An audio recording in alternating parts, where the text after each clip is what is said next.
Alors déjà, on part du coup sur le carnet d'ordre avec beaucoup plus d'ordres d'achat que de vente à l'heure actuelle le vendredi soir 17h30. Après on voit qu'il n'y a que 5000 quantités qui sont proposées alors qu'il y a des volumes échangés de 1 million par jour. C'est donc une quantité dérisoire par rapport à ce qui va se passer dans la journée. En plus on est sur un volume assez bas sur 1 million. Alors les analystes ils conseillent pour la plupart de renforcer les positions et avec des objectifs à 41,5.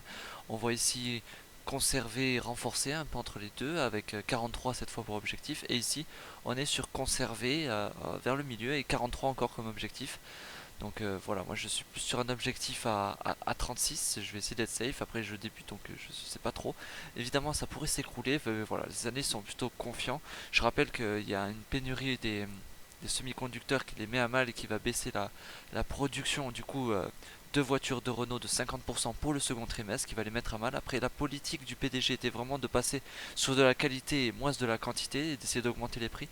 Du coup c'était presque déjà préparé à cette situation, on va voir comment elle évolue.